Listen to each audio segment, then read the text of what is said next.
तो question number 1 से पढ़ेंगे, पहले क्वेश्चन देखते हैं क्या पूछ रहा है। Economists regard decision making as important because, तो इसमें क्वेश्चन पूछ रहे हैं कि इकोनॉमिस्ट्स ने डिसीजन मेकिंग को इंपॉर्टेंट कहा है, क्यों कहा है? बिकॉज, क्योंकि A, resources required to satisfy are unlimited wants and needs are finite, मतलब स्केयर्स। कह रहा है कि रिसोर्सेज जो हैं वो हमारी नीड्स को पूरा करने के लिए लिमिटेड हैं, तो इसीलिए आपको डिसीजन मेकिंग जरूरी होती है वैसे तो। बी में कह रहा है it is crucial to understand how we best allocate our scarce resources to satisfy society's unlimited want.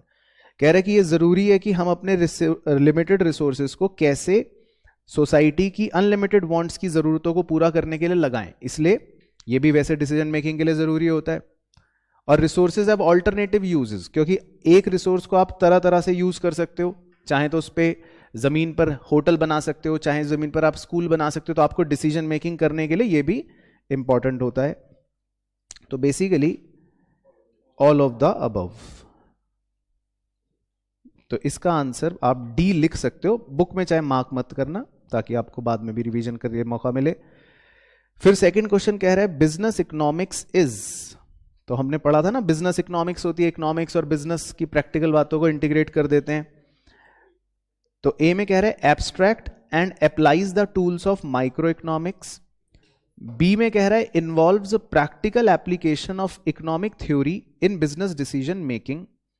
और सी में कह रहे हैं incorporates tools from multiple disciplines. ठीक है, तो बी एंड सी का मतलब हो गया डी, बिल्कुल सही। तो अगर आपको याद हो तो बिजनेस इकोनॉमिक्स के बारे में यही दो बातों पर फोकस करके बताया था कि इकोनॉमिक थ्योरी की प्रैक्टिकल एप्लीकेशंस हम इसमें लगाते हैं बिजनेस के अंदर, और ये मल्टी डिसिप्लिन से बनता है, मतलब इसमें बहुत सारी चीजें मिलकर बनी थी, ये भी हमने डिस्कस करा था, इंटरडिसिप्लिनरी था बिल्कुल। फिर है इसके बाद नंबर 3 में कह रहा है in economics we use the term scarcity to mean, हम इकोनॉमिक्स में स्केरसिटी टर्म को जो यूज करते हैं वो क्यों करते हैं, मतलब किस चीज के लिए करते हैं।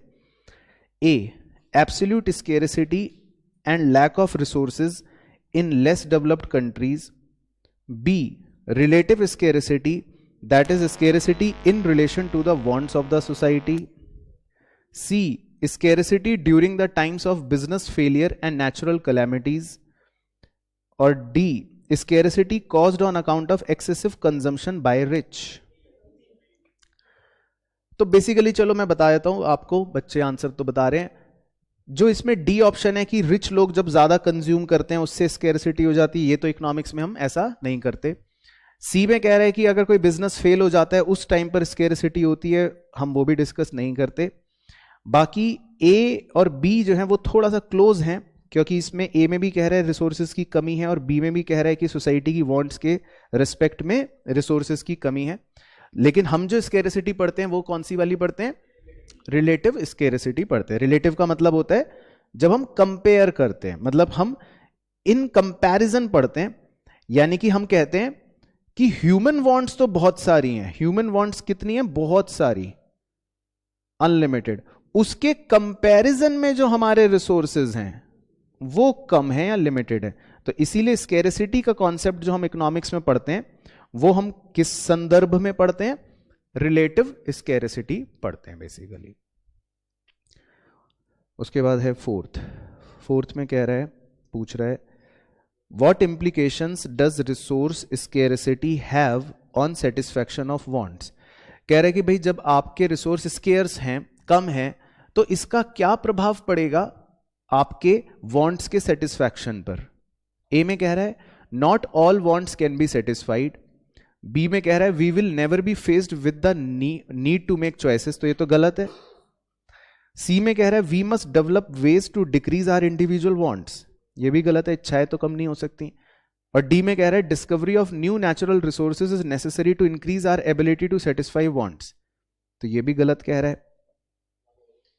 तो इसका मतलब ए ही सही है, क्योंकि ए का मतलब है कि हम अपनी सारी इच्छाएं पूरी नहीं कर सकते, तो जीवन का सत्य है ये। उसके बाद जी नंबर 5 में है which of the following is normative. पहले एक बार नॉर्मेटिव का कॉन्सेप्ट बताओ क्या था? हाँ, कि क्या होना चाहिए, बिल्कुल सही है ना, ओपिनियन देते थे जिसमें हम। तो अब पढ़ो, एक ए में कह रहा है planned economies allocate resources via government departments. तो ये तो बता रहा है कि क्या है, ये व्हाट इज बता रहा है, मतलब ये पॉजिटिव स्टेटमेंट है। बी में कह रहा है most transitional economies have experienced problems of falling output and pricing rising prices over the past decade. तो ये भी ये बता रहा है कि क्या है, व्हाट इज। सी में कह रहा है there is greater degree of consumer sovereignty in market economies than planned economies. ये भी बता रहा है कि क्या है। अब डी पढ़ लो। डी में कह रहा है reducing inequality should be a major priority. कह रहा है कि मिक्स्ड इकोनॉमी की मेजर प्रायोरिटी होनी चाहिए रिड्यूसिंग इनइक्वालिटी। तो इसका मतलब इस स्टेटमेंट में वो ओपिनियन दे रहा है, या मतलब क्या होना चाहिए वो बता रहा है। तो जहां पर आपको शुड बी वर्ड मिल जाए या ऑट टू बी वर्ड मिल जाए, तो इसका मतलब वो कौन सा नॉर्मेटिव स्टेटमेंट है। उसके बाद है जी नंबर 6। नंबर 6 में कह रहे हैं in every economic system scarcity imposes limitation on. Scarcity किस पर लिमिटेशन लगाती है? Household, business, government, nation as a whole. A, क्योंकि सभी पर लगाती है, क्योंकि ये स्केरिसिटी जो है ये यूनिवर्सल कॉन्सेप्ट है, सब पर अप्लाई होता है, सभी को स्केरिसिटी से जूझना पड़ता है। उसके बाद जी नंबर 7 में कह रहा है macro economics is also called. Macro वाली, मैक्रो एग्रीगेट, बिल्कुल सही। अप्लाइड इकोनॉमिक्स जो कह रहे हैं बच्चे वो तो होती है बिजनेस इकोनॉमिक्स। बिजनेस इकोनॉमिक्स को अप्लाइड इकोनॉमिक्स कहते हैं, जबकि मैक्रो को तो आपको पता ही कौन सा कहते हैं, एग्रीगेट। उसके बाद number 8 an example of positive economic analysis would be. अब इस बार आपको बताना है पॉजिटिव वाला, मतलब व्हाट इज, जो ये बताए क्या है, शुड भी नहीं होना चाहिए इसमें। तो ए में कह रहे हैं कि भाई N analysis of relationship between the price of food and quantity purchase, मतलब हम क्वांटिटी और फूड के दामों का एनालिसिस कर रहे हैं। तो वैसे तो मुझे यही लग रहा है, क्योंकि यही व्हाट इज बता रहा है कि क्या कर रहे हैं।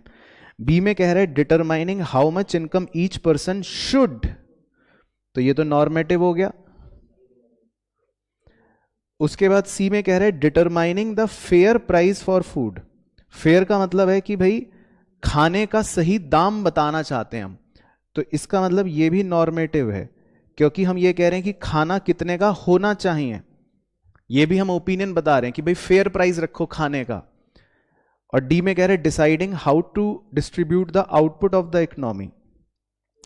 ये भी नॉर्मेटिव है, क्योंकि हम कह रहे हैं कि इकोनॉमी का आउटपुट कैसे डिसाइड होगा, मतलब अमीरों को कितना मिलना चाहिए, गरीबों को कितना मिलना चाहिए। तो ये भी एक तरह से ओपिनियन बेस्ड स्टेटमेंट है, यानी नॉर्मेटिव स्टेटमेंट है। तो पॉजिटिव स्टेटमेंट एक ही था वैसे तो, ए।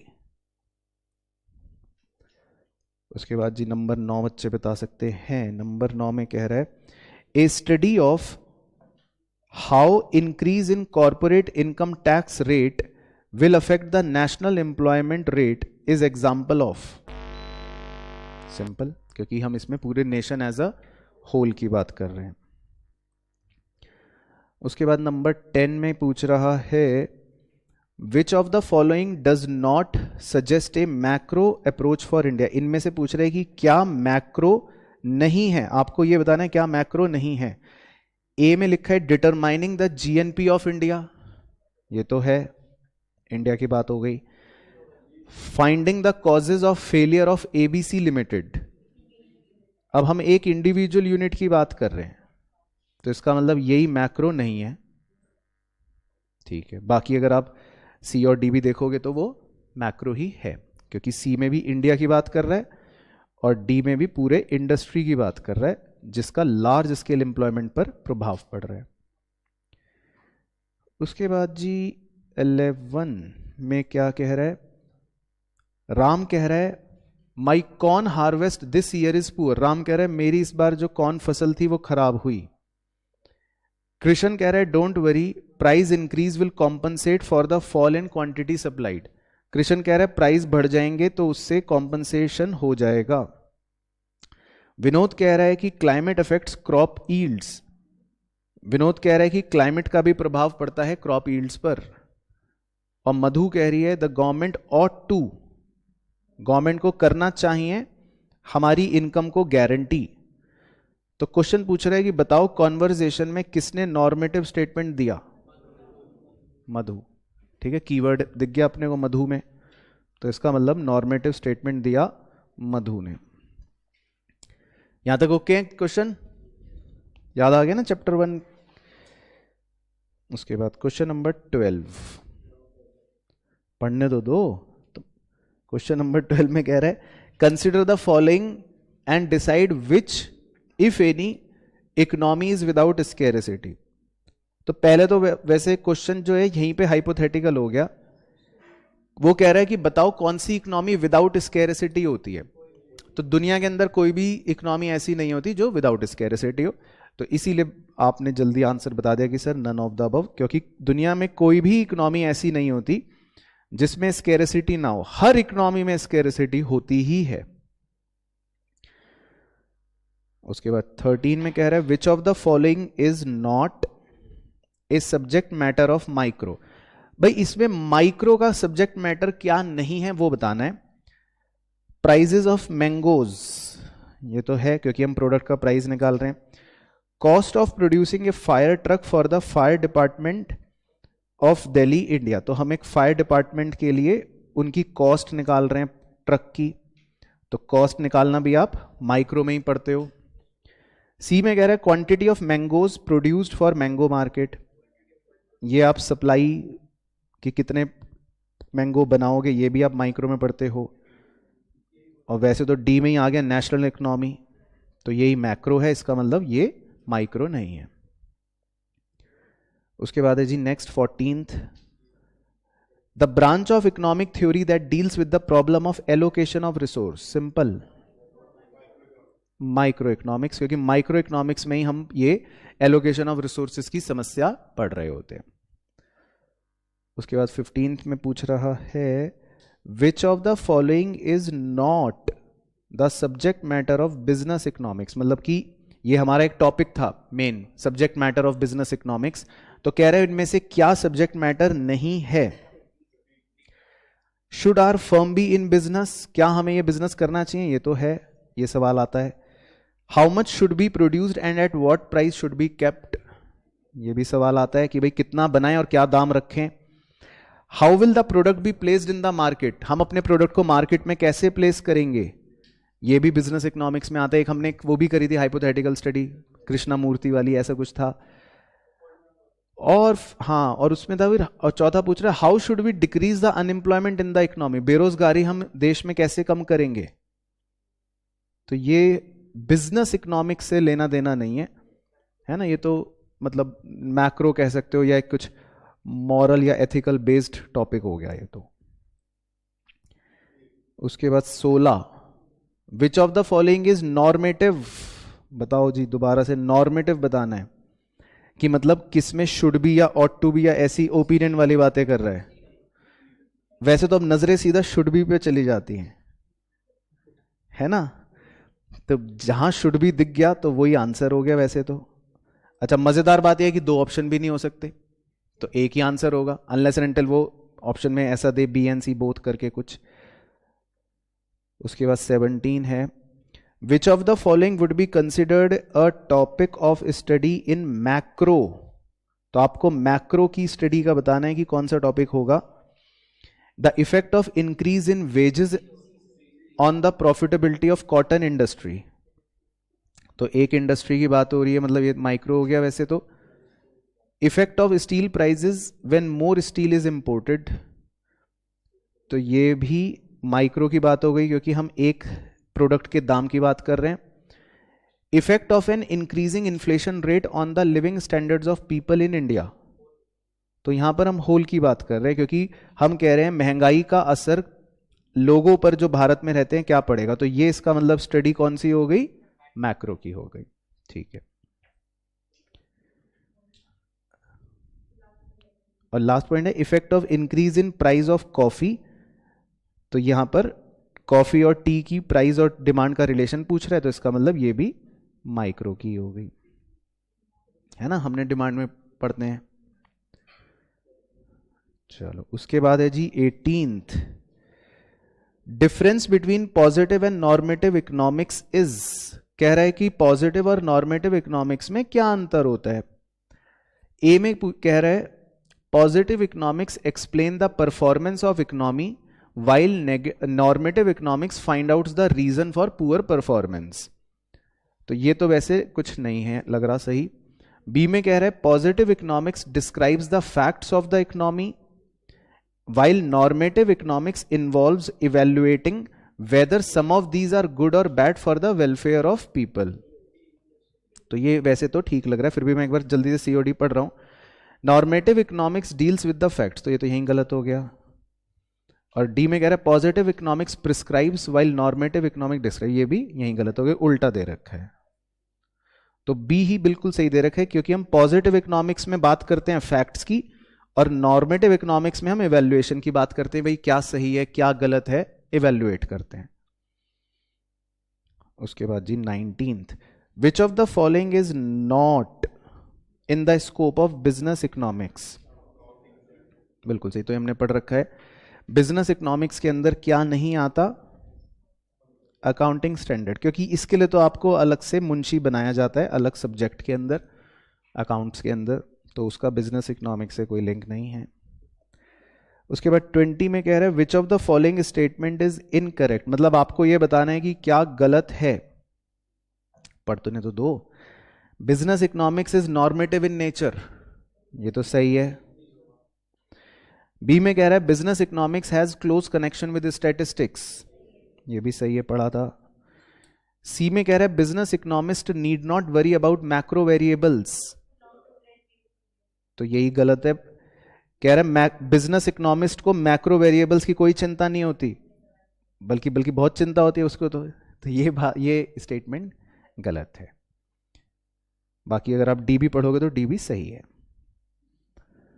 उसके बाद है जी 21, economic goods are considered scarce because they, economic goods को हम स्केयर्स कहते हैं या स्केयर्स रिसोर्सेज होते हैं because they can not be increased in quantity, B do not exist in adequate quantity to satisfy the requirement of the society, वैसे तो यही सही लग रहा है। Are of primary importance in satisfying social requirements, are limited to man made goods, तो B ही सबसे पर्याप्त आंसर मुझे भी लग रहा है, एप्ट। और रीजन बीइंग स्केर्स रिसोर्सेज की परिभाषा यही होती है इकोनॉमिक्स में कि हमारे पास जो साधन हैं वो कम है और लोगों की जो रिक्वायरमेंट्स हैं वो ज्यादा हैं, तो वो इसी अंग्रेजी में यही लिख के दे रहे हैं कि स्केर्स रिसोर्सेज क्यों है, क्योंकि वो इनएडिक्वेट क्वांटिटी में है to satisfy the requirements of society. तो इकोनॉमिक गुड्स को हम इसीलिए कहते हैं कि दे आर स्केर्स रिसोर्सेज। तो आप कितने मर्जी इकोनॉमिक गुड्स बना लो, वो कभी भी समाज की पूरी रिक्वायरमेंट को पूरा नहीं कर पाएंगे, तो इसीलिए वो, हाँ, अगर ये वाला ऑप्शन ना देता तो फिर पहला वाला थोड़ा सा उसके नजदीक हो जाता कि it can not be increased in quantity, हालांकि गलत है, क्योंकि इकोनॉमिक गुड्स की क्वांटिटी तो हम बढ़ा सकते हैं। इकोनॉमिक गुड तो कोई भी हो गया, पेन हो गया, पेंसिल हो गई, कुछ भी हो गया, लेकिन दिक्कत यह है कि गुड्स बढ़ाने के बावजूद जो वांट्स हैं वो और ज्यादा हो जाती है, तो इसीलिए स्कैरसिटी एग्जिस्ट कर रही है कि गुड्स जितने भी हो जाएं वो कभी भी इच्छाओं से ज्यादा नहीं हो पाते, क्योंकि डिमांड बहुत ज्यादा ही होती है। उसके बाद है जी 22, अब यहां से मुझे लग रहा है इकोनॉमी वाले चैप्टर के आएंगे जो आप भूल चुके होंगे। In a free market economy, free market याद है ना कौन सी थी, ठीक है। The allocation of resources is determined by, very good, तो ये तो सिंपल है कि मालिक कौन, भगवान कौन, कंज्यूमर, ठीक है। हाँ, फ्री मार्केट याद आ गया ना कौन सी वाली, कैपिटलिस्ट, बिल्कुल सही। उसके बाद 23 में कह रहे हैं capitalist economy uses dash as the principal means of allocating resources, ये भी कीवर्ड मार्क करवाया था, प्राइजेस, क्योंकि ये लोग प्राइस मैकेनिज्म फॉलो करते हैं, तो इनका principal means of allocating resource होता है प्राइस मैकेनिज्म या प्राइजेस। उसके बाद है 24, which of the following is considered as a disadvantage of allocating resources using market system. मतलब आपको मार्केट सिस्टम का डिसएडवांटेज बताना है, मतलब कैपिटलिस्ट इकोनॉमी का डिसएडवांटेज बताना है। ए में कह रहे हैं income will tend to be unevenly distributed. वैसे तो यही डिसएडवांटेज होता है, लेकिन फिर भी और पढ़ लेते हैं, कहीं ऑल ऑफ द अबव ना हो। बी में कह रहा है people do not get goods of their choice. ये तो गलत है, बल्कि होता है ये तो। Men of initiative and enterprise are not rewarded, ये भी गलत है, रिवॉर्ड होता है। और प्रॉफिट्स कह रहा है लो होंगे, ये भी गलत है। हाँ, मार्केट सिस्टम कौन सा होता है? कैपिटलिस्ट वाला।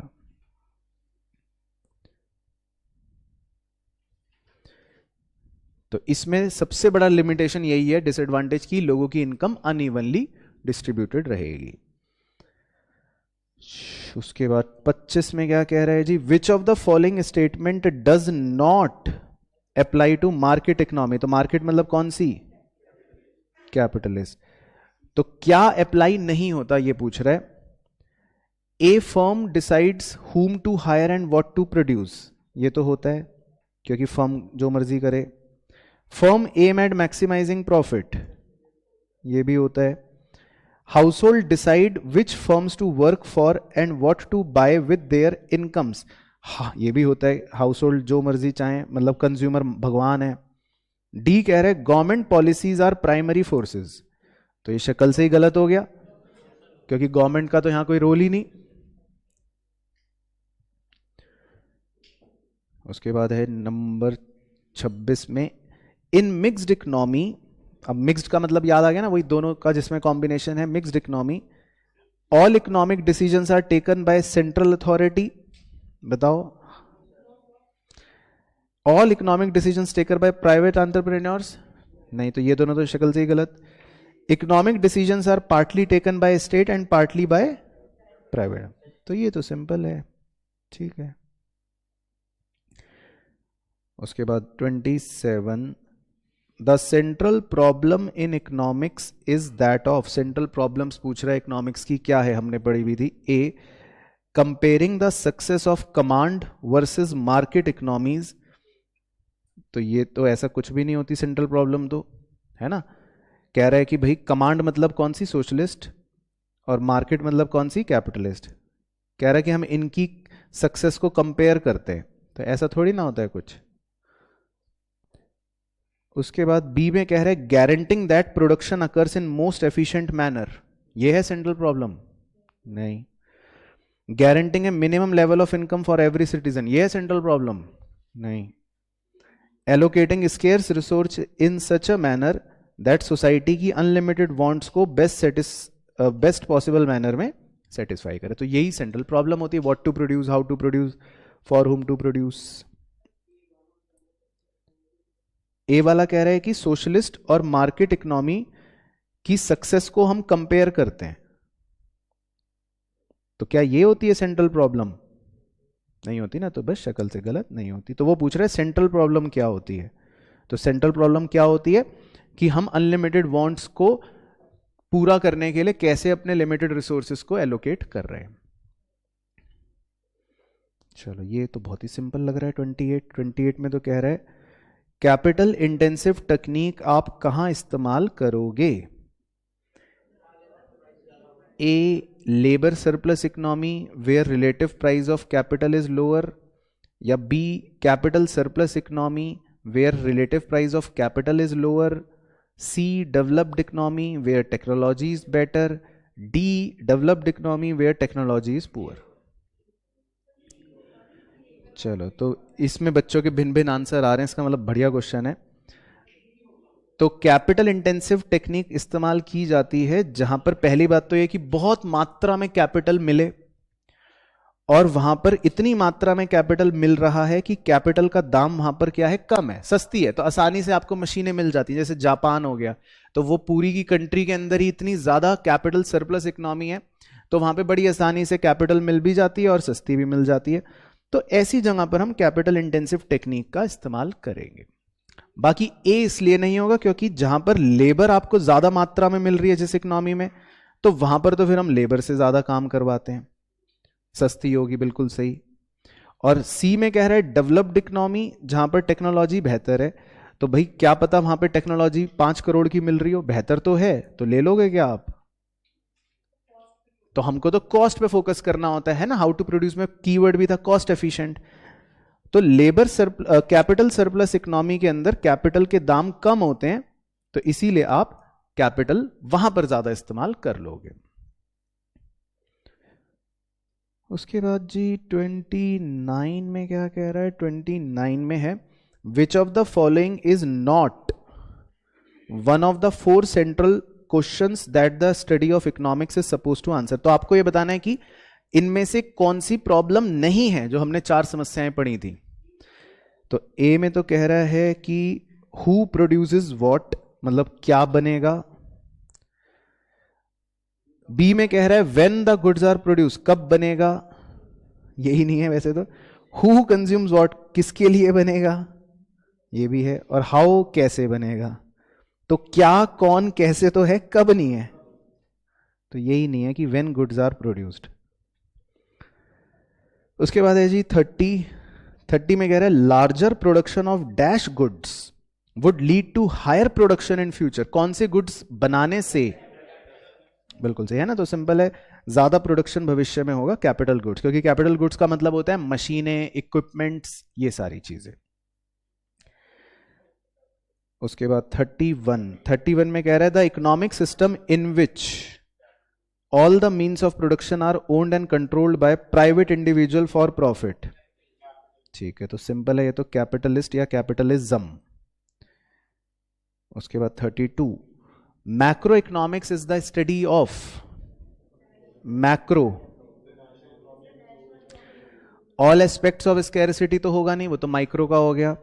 National economy and global economy as a whole, तो यही है, क्योंकि हम इसमें पूरी इकोनॉमी को एज अ होल ही पढ़ते हैं। बाकी सी तो बिजनेस, बिग बिजनेसेस हैं, वो भी नहीं। और डी में तो इंडिविजुअल कह रहा है, वो भी नहीं। उसके बाद चलो 33 में कह रहा है freedom of choice is the advantage of, सही डायरेक्ट क्वेश्चन, कैपिटलिज्म, क्योंकि वहां पर आपके पास चॉइस का फ्रीडम रहता है। उसके बाद 34 exploitation and inequality are minimal, मतलब इनइक्वालिटी सबसे कम किस में होती है? सबसे कम होती है सोशलिस्ट में। सोशलिस्ट का क्योंकि फोकस क्या होता है कि जब पढ़ाए तो क्या कहा था, इमेजिन करो हम सिर्फ लोगों की भलाई करेंगे, इक्वालिटी रखेंगे, गरीब का भला करेंगे। मिक्स्ड में लेकिन थोड़ा सा मिश्रण उसका भी तो होगा ना, जालिमों का। भाई अगर ये ग्लास है तो मिक्स्ड में कुछ तो कीटाणु होंगे और कुछ अच्छे लोग होंगे, लेकिन सोशलिस्ट में तो सारे ही अच्छे हैं ना। तो सबसे कम शोषण कहां होगा? सोशलिस्ट में। चलो बातें नहीं, कोई दिक्कत होगी मेरे से पूछ लेना।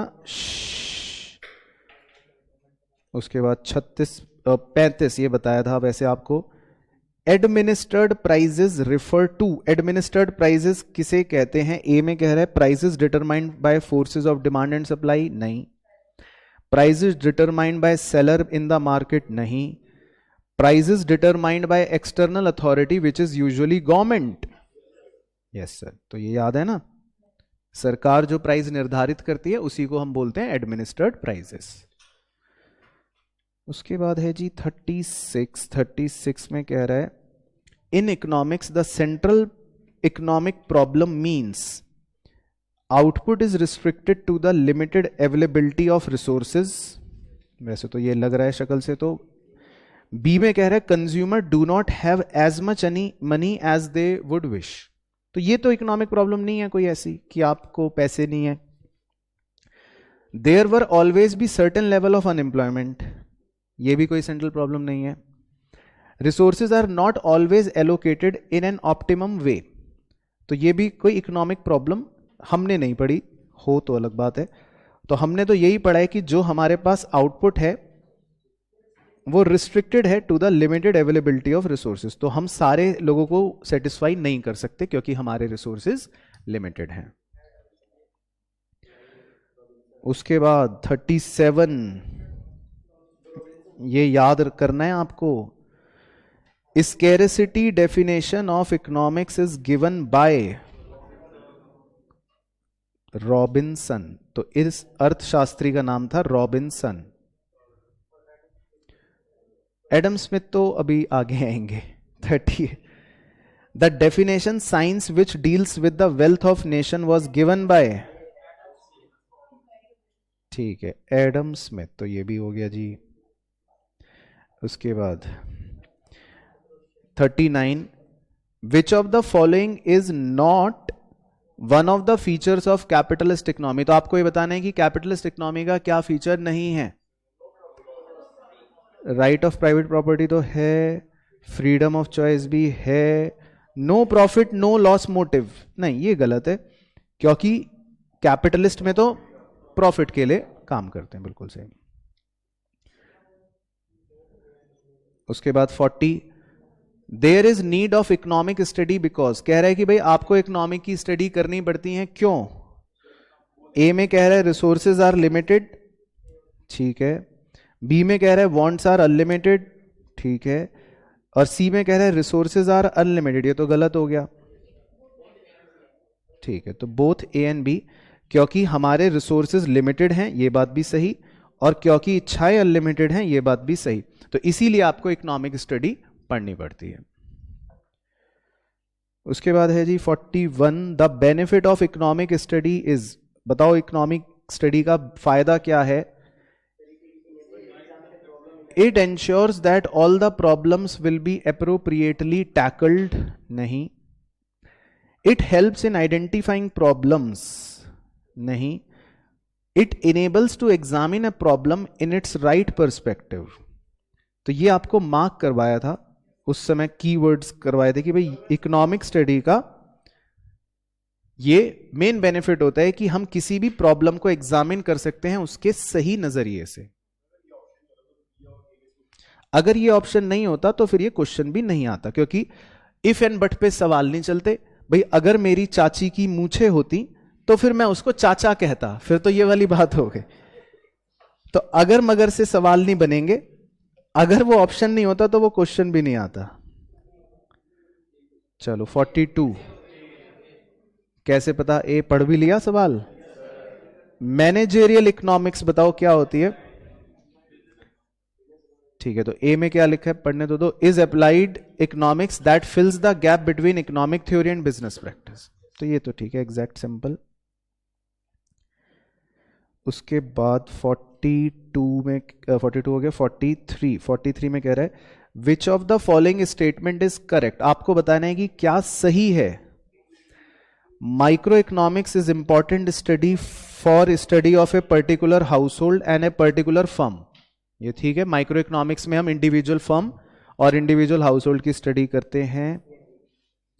बी में कह रहे हैं macro economics is important study of economic condition of a country.